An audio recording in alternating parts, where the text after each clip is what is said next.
Hello, good morning. This is Sir Dave, and today we're gonna talk about producer's surplus.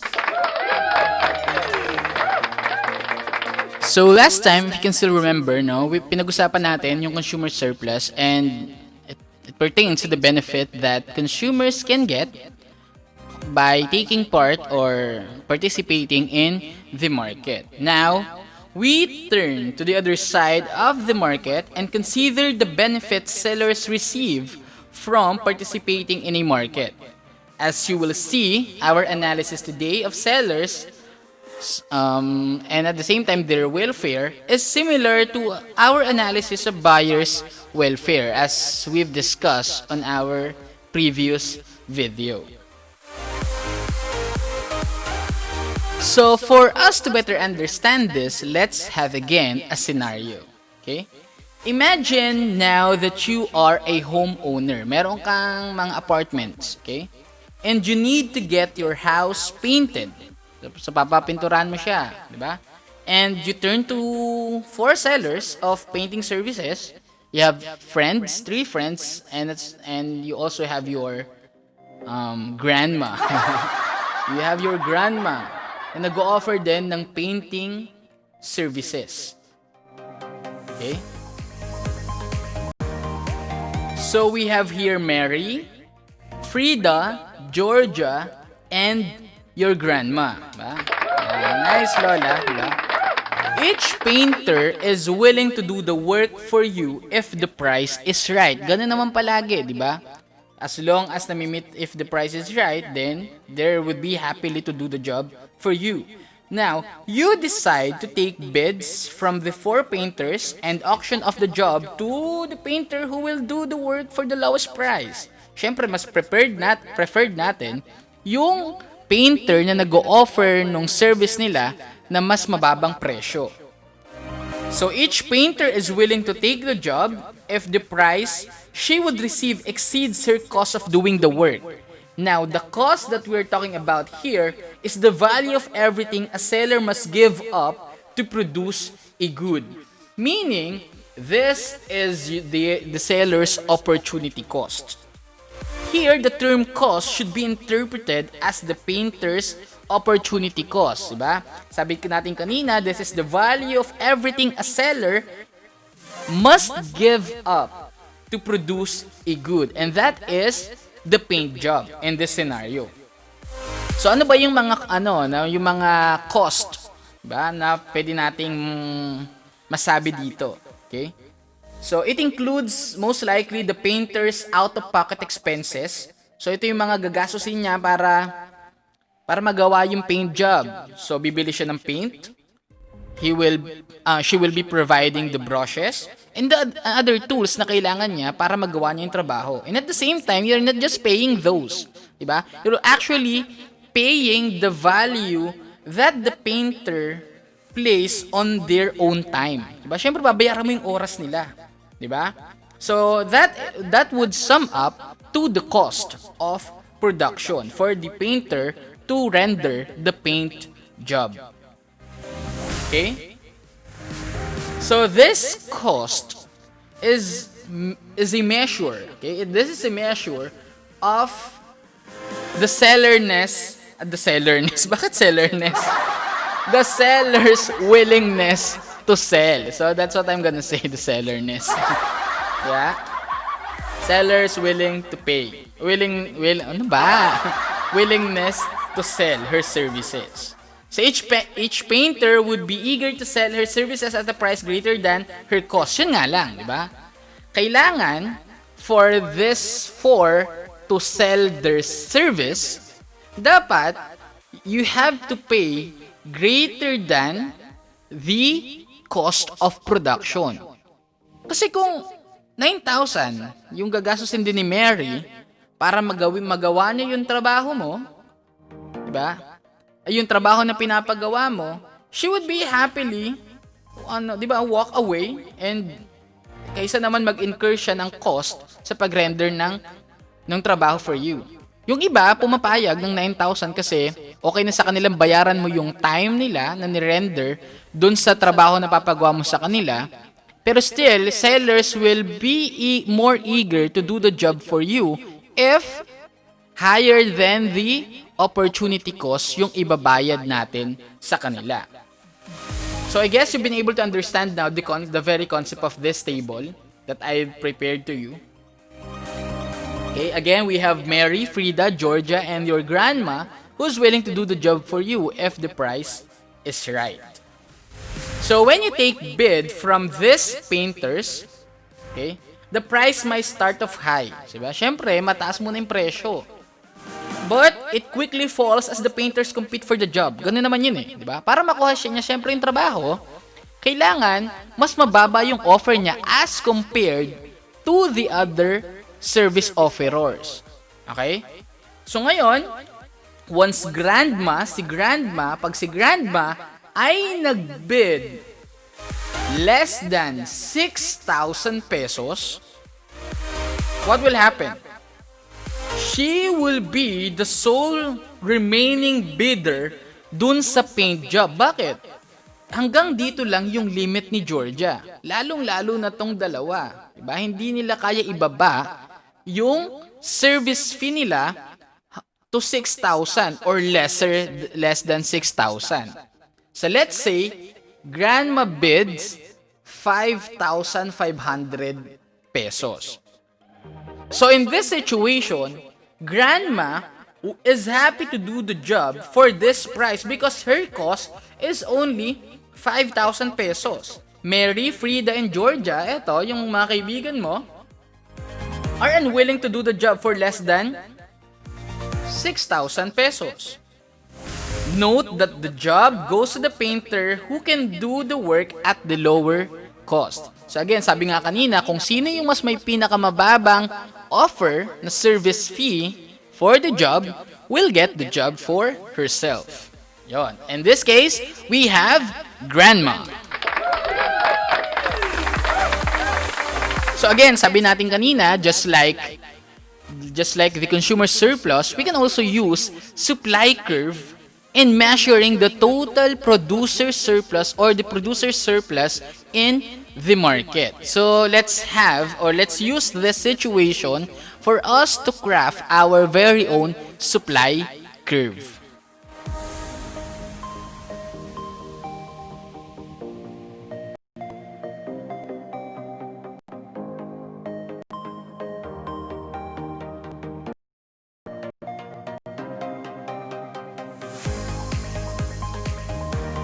So as you can see, I have here on my on the right side of the screen the supply schedule. May nadagdag ulit na isang column. Nandun yung sellers that will be or that are offering the service, which is the paint job. Okay, which is the paint job. Ito yon. We have here your sellers, and I have here as well the graph wherein we're gonna plot the points derived from the supply schedule that we have here. Okay? So ngayon, based on the supply schedule, we can now confidently plot the points. Okay? So in this case, let's have our first point. If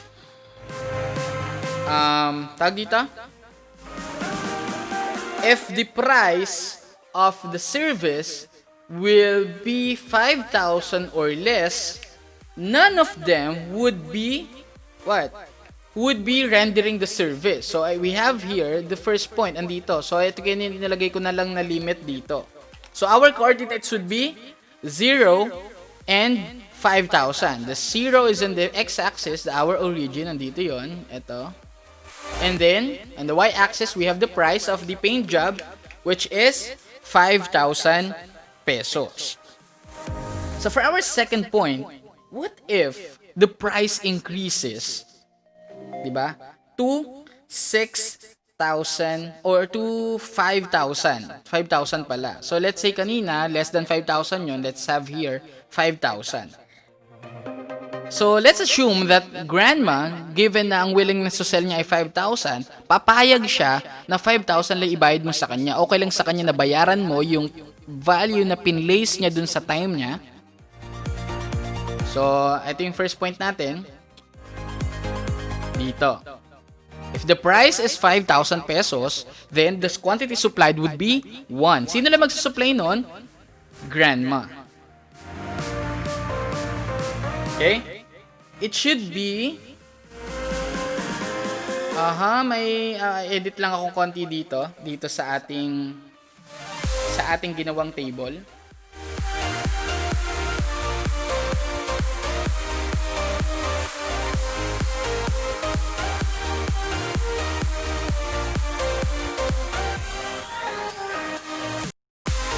Here,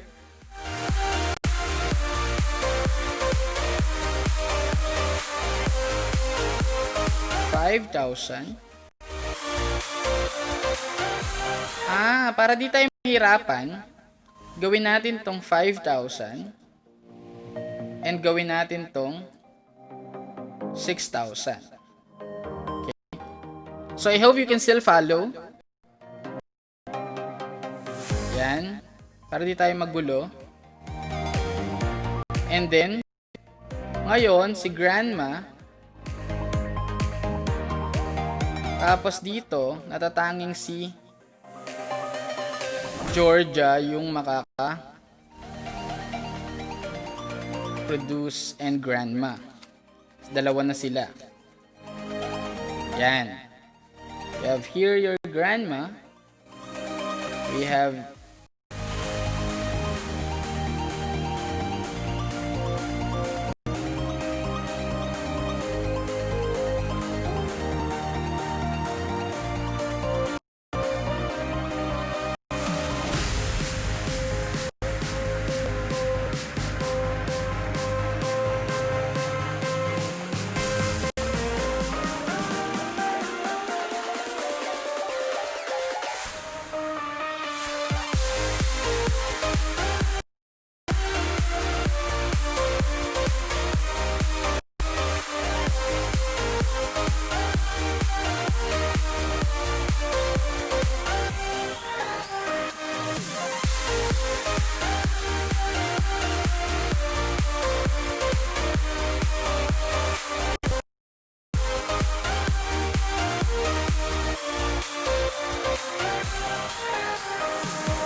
ayan.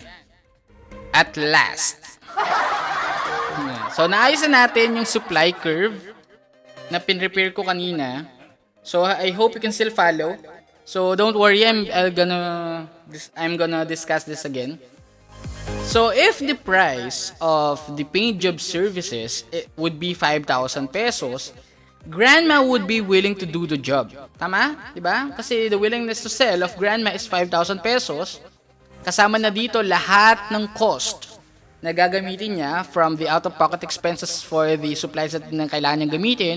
And at the same time, yung presyo ng bawat oras na nire-render ni Grandma sa pag-paint ng bahay. Okay? So, kung na, let's assume na pahig si Grandma, the quantity supplied if the price is 5,000 is 1.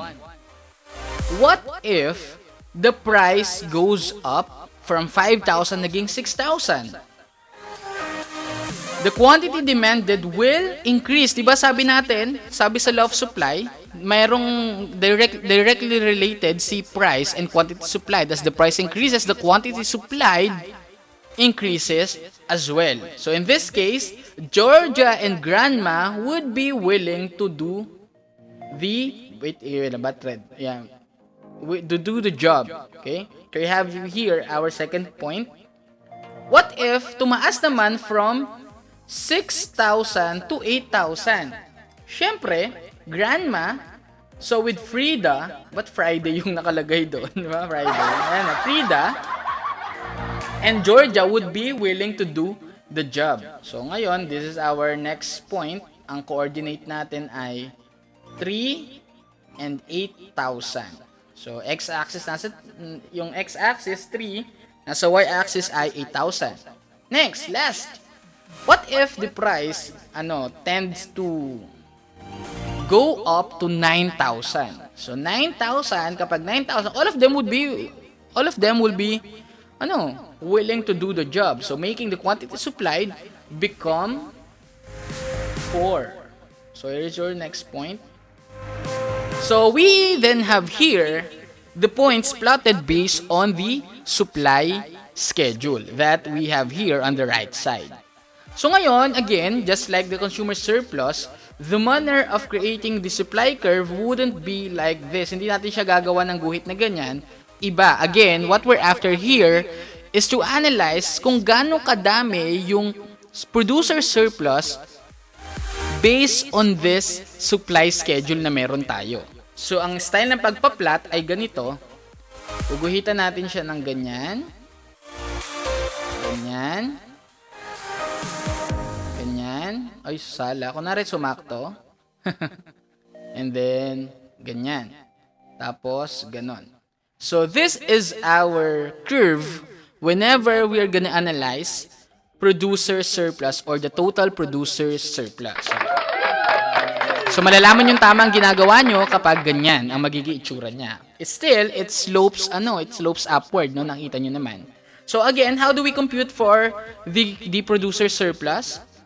Based on our situation kanina, diba? Ima-minus lang natin yung the actual price or ima-minus lang natin yung cost of production dun sa actual price na marireceive ni seller.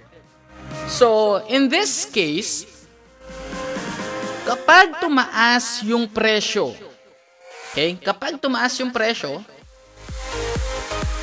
to 6,000, etong shaded part na to, eto yung producer's surplus natin. Ima-minus natin yung 6,000 sa 5,000 na willingness to sell ni grandma. That will give grandma how much producer surplus? 1,000 pesos.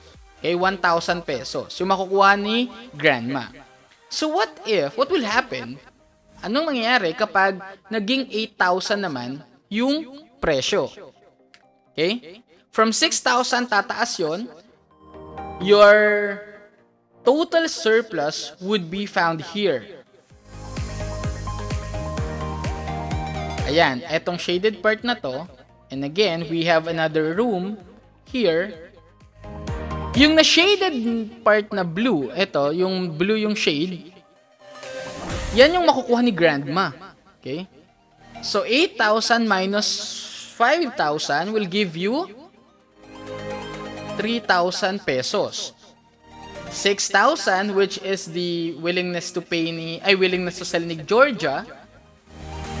Tapos, ima-minus natin yung doon sa 8,000, which is the current market price for the paint job, will give us 2,000 pesos. So, ang consumer surplus na na-receive ng additional seller is 2,000 pesos. Grandma got 3,000. The total producer surplus is now 5,000 pesos. Okay, I hope you can still follow. Ganun lang din, ima-minus nga lang natin yung cost of production or yung willingness to sell ni seller dun sa market price. So let's say na tumaas ulit yung presyo to 9,000. So eto na ngayon. So dito sa shaded part na to, eto, shade natin ng makulay. Diba? Gana na ngayon kalaki or kadami yung total producer surplus. Una yung examine palagi ay itong una. Okay?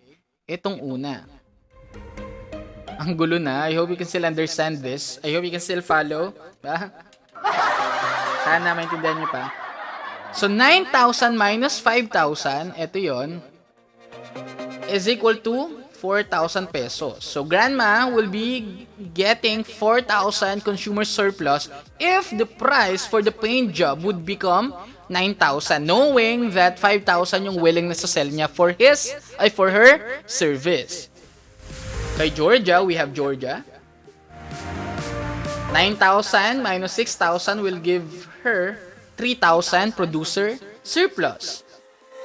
9,000 minus 8,000 would give Frida, how many? 1,000 tama, 1,000 producer surplus. 4,000 plus 3,000 is 7,000 plus 1,000, it will give us a total of how many producer surplus? 8,000 pesos. So 8,000 yung total producer surplus in this situation if the price for the paint job is 9,000 pesos. So you might be asking, kung 9,000 sir yung presyo, di ba apat yung magbe-benefit doon? Sa tingin nyo, may benefit ba na makukuha yung seller na may 9,000 na willingness to sell if 9,000 yung market price ng paint job services? The answer is wala. Diba? 9,000 minus 9,000 will give us 0 producer's surplus. So, kung tatanungin nyo ako ulit, what benefit does grandma receive from getting the job? Because she is willing to do the work for 5,500 kanina, sabi natin, but he gets, willing siyang trabahuhin ng 5,000, di ba? They're willing to do the job for 5,000 kasi yun yung cost of production niya. But he gets 5,500 for doing it. We say that she receives producer surplus of 500 pesos. And yun yung benefit na nakuha ni grandma nung nakuha niya yung paint job for herself. So as you can see, based on the graph na ginawa natin, unlike consumer surplus, dito, habang tumataas yung presyo ng produkto, yung producer surplus also increases. Okay? As the price of the product increases, habang tumataas yung presyo, tataas din yung producer surplus na marireceive ng mga sellers as they participate in the market. So I hope you've understand that.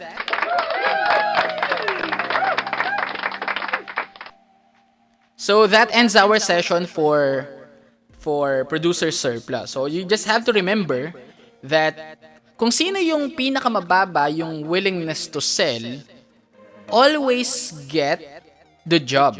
Or siya yung mas preferred ng buyers. And we have to remember as well na habang tumataas yung presyo, tumataas din yung producer surplus or yung benefit na pwedeng makuha ng bawat producers in the market as they participate in the market, in the economy. So I hope you've learned something today, and that concludes our session.